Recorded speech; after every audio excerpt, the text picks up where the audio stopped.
मैंने सुबह भी आपको बताया था कि माननीय मुख्यमंत्री जी ने पिछले दिनों धर्म क्षेत्र कुरुक्षेत्र से एक प्रदेश के लोगों को आह्वान किया कि हम अपने प्रदेश को स्वच्छता में जो हमारी रैंकिंग पहले रही है नंबर 1 की, उस नंबर 1 की रैंकिंग को लेके आना है। और इसके लिए उन्होंने न केवल स्वयं आह्वान किया बल्कि स्वयं झाड़ू उठा करके कुरुक्षेत्र से इसकी ललकार, इसकी शुरुआत अपने हाथों से उन्होंने स्वयं की। और मुझे भी निर्देश किया कि आप भी पूरे जिले में जाकर के जिला वाइज सामाजिक, धार्मिक, शैक्षणिक, व्यापारिक और अधिकारियों के साथ बैठ कर के तालमेल करें, संवाद करें और कहीं कोई सुझाव है वो सुझाव लें और उसको इम्प्लीमेंट करें और करवाएं। उसी कड़ी में कल से मेरा ये प्रवास शुरू हुआ था। 6 जिलों का प्रवास है, 3 दिन लगातार रहेगा। 2 जिले कल किए, 2 जिले आज करेंगे, 2 जिले हमारे कल रहेंगे। तो आज फरीदाबाद और गुरुग्राम का आज प्रवास है। आज की फरीदाबाद की शुरुआत स्वच्छता अभियान से हमने की थी। फिर हमारा जो रेस्ट हाउस है, रेस्ट हाउस के सामने वहाँ हमने 1 घंटा नगर निगम के कर्मचारियों ने, स्वच्छ भारत मिशन की टीम ने, कुछ हमारे फरीदाबाद के सामाजिक कार्यकर्ताओं ने मिलकर के वहाँ स्वच्छता श्रमदान किया। और आपने स्वयं देखा भी, दिखाया भी कि किस प्रकार से 1 घंटे के श्रमदान से उस स्थान की कायाकल्प हुई, वहाँ पर सुंदरता आई। आपने कहा कि सुझाव किस प्रकार के आए। सुझाव फरीदाबाद को लेकर के कई आए। जैसे अपने एक पत्रकार साथी है, उन्होंने भी अभी एक सुझाव दिया कि शहर में जो भी हमारे टूटे हुए पोल या रॉ मटेरियल, जिसको हम बिल्डिंग मटेरियल, उस प्रकार का क्या होता है कि कोई मान लो काम चला रहा है, चाहे सरकारी चाहे कोई प्राइवेट, वो क्या करता, अपना काम कंप्लीट होने के बाद उस रॉ मटेरियल को सड़क पे ही छोड़ देता है। तो आज इसके लिए हम नगर निगम को, क्योंकि हमारा इस प्रकार का व्यवस्था रहती है कि या तो हम स्वयं उठाएं या किसी से उठवाने का काम करें या टेंडर दें, तो इसके लिए यहाँ कॉरस्पॉन्डेंस किया जाएगा और ज्वाइंट कमिश्नर जो हमारे स्वच्छ भारत मिशन को देखते हैं उनसे बात करेंगे कि वो बिजली विभाग के अधिकारी को इस प्रकार का कॉरस्पॉन्डेंस करें और शहर में, फरीदाबाद शहर में जिस भी प्रकार के, जहाँ भी इस प्रकार के पोल टूटे हुए हैं, पड़े हुए हैं, उनको उठवाया जाए, उनके लिए उनको निर्देश दिया जाए। एक बात सबसे बढ़िया जो निकल करके आई, क्योंकि मुख्यमंत्री जी का आह्वान था कि जब तक इस अभियान में सामाजिक हिस्सेदारी तय नहीं होगी, सुनिश्चित नहीं होगी, तो ये मिशन गति नहीं पकड़ेगा। उसी नाते से आज इस बैठक में ये तय हुआ, क्योंकि ये बैठक हमारी यूएलबी की थी, शहरी विभाग की थी और ग्रामीण की अभी होनी है।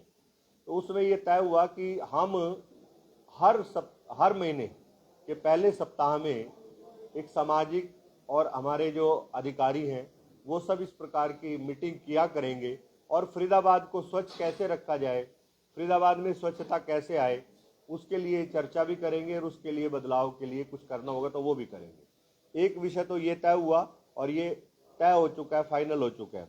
दूसरा, हम अपने शहर में कचरा पॉइंट आइडेंटिफाई करेंगे और कचरा पॉइंट वो कवर्ड होंगे। ऐसा नहीं कि जहां मर्जी आई वहीं कूड़ा डाल दिया, जहां मन किया वहीं कूड़ा की ट्राली खाली कर दी, ऐसा नहीं।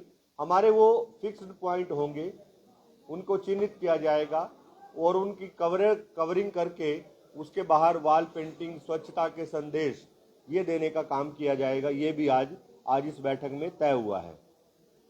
दूसरा, हमारी जो कचरा पॉइंट है, आज उस पर भी चर्चा हुई है कि हमारा शहर से कूड़ा कितना जा रहा है और वहाँ पर प्रोसेसिंग कितनी हो रही है, उसको लेकर के भी आज हमने तय किया है। और ग्राउंड पे जाकर के मैंने ज्वाइंट कमिश्नर मैम को कहा है कि एक बार आप जाकर के वहाँ चेक करें। और हमारे जो DLTF के मेंबर हैं, डिस्ट्रिक्ट टास्क फोर्स के मेंबर हैं, वो भी जाएंगे वहाँ, आई चेयरमैन साहब वो भी जाएंगे और जाकर के इस रियलिटी को चेक करेंगे, देखेंगे कि शहर से कूड़ा कितना जा रहा है और कितनी उसकी प्रोसेसिंग हो रही है। तो उस नाते से ये सब चीज़ें आज तय हुई हैं इस बात को लेकर के। और एक सुझाव आपने बहुत अच्छा दिया कि पार्क जो है हमारे RWA कर रही हैं, तो ऐसे ही हमने तय हुआ कि वार्ड वाइज हम अपने शहर में स्वच्छता की कमेटी बना करके, स्वच्छता के ब्रांड एम्बेसडर बना करके, क्या हम अपने वार्ड में स्वच्छता के अभियान, श्रमदान वो शुरू कर सकते हैं। तो आज 1-2 वार्ड के शुरू हो जाएंगे और ये भी तय हो चुका है। सर, मेरा एक सवाल है कि स्वच्छता कितने भी कर ली जाए, परंतु शहर साफ जब नजर आएगा जब अतिक्रमण से मुक्त कहीं ना कहीं बाजार और शहर होगा, तो उसको लेकर किस तरीके से समझ। बहुत अच्छा पॉइंट आपका। देखो, इसमें एक तो ये अतिक्रमण होना ही नहीं चाहिए, और मैं तो देख रहा हूँ कि फरीदाबाद में तो आपने तो पूरा शहर फरीदाबाद में तो इस बात मतलब क्या बोलेंगे, सीमा ही पार कर रखी है। अतिक्रमण जो है ना, अभी आपका ये जो हाईवे बना हुआ है और जो हाईवे के नीचे का सारा मामला इतना अतिक्रमण कर रखा है कि वहाँ सफाई हो ही नहीं सकती। जब वहाँ दिन रात गाड़ी खड़ी रहेगी, दिन रात रेडी वाले खड़े रहेंगे, तो सफाई कौन करेगा? ये एक अच्छा पॉइंट है, और इसके लिए मैं हाईवे वालों से बात करके कि इसको कैसे करना है और कैसे इसकी स्वच्छता बनेगी उसको भी करेंगे। और अतिक्रमण के लिए मैं यहाँ अधिकारियों को निर्देश देंगे कि इस प्रकार की कहीं कोई अतिक्रमण हो रहा है तो उसको हटवाने का काम करें। सुभाष जी, पूरे शहर में सीसीटीवी कैमरे लगे हैं, तो क्या कूड़ा फैलाने वालों को, शहर को गंदा करने वालों को सीसीटीवी के माध्यम से देखकर उन पर कोई दंडात्मक कार्रवाई की भी व्यवस्था होगी? बिल्कुल, ये मैंने अभी आज तय किया है, कहा है, और ये हमारे मुख्यमंत्री जी का भी आदेश भी है, निर्देश भी है अधिकारियों को कि आप स्वच्छता को लेकर के किसी भी प्रकार की कोताही हम स्वीकार नहीं करेंगे, और कहीं भी कोई स्वच्छता को लेकर के समझौता नहीं करेंगे, चाहे वो कितना भी बड़ा कोई सिफारशी हो।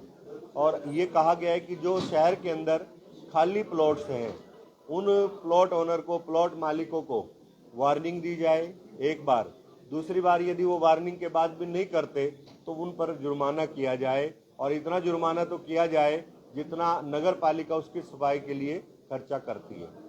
तो ऐसा प्रावधान हमने तय किया है और ये होगा, फरीदाबाद में करेंगे इसको। क्या लगता है सर, जो इम्प्लीमेंट करने वाले हैं उससे प्रदेश में एक नई क्रांति स्वच्छता के नाम पर आएगी? आएगी, जरूर आएगी, और वो तब आएगी जैसे आज सामाजिक लोगों ने हिस्सेदारी ली और जवाबदेही अधिकारियों के साथ की। देखो, अधिकारियों पे और सरकार पे समाज का बहुत बड़ा अंकुश होता है।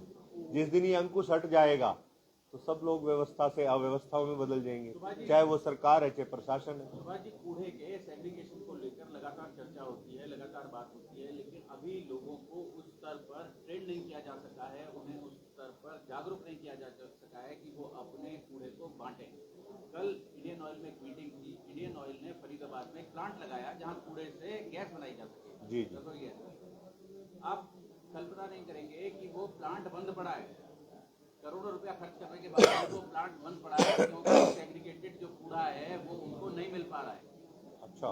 और उनकी डिमांड 5 टन की है शायद, और उन्हें केवल 1 टन प्राप्त होता है, ऐसा उन्होंने अधिकारियों ने बताया, इसलिए वो प्लांट नहीं चल पा रहा है। तो ऐसी भी जो प्रोजेक्ट हैं उन पर भी कुछ काम होगा क्या?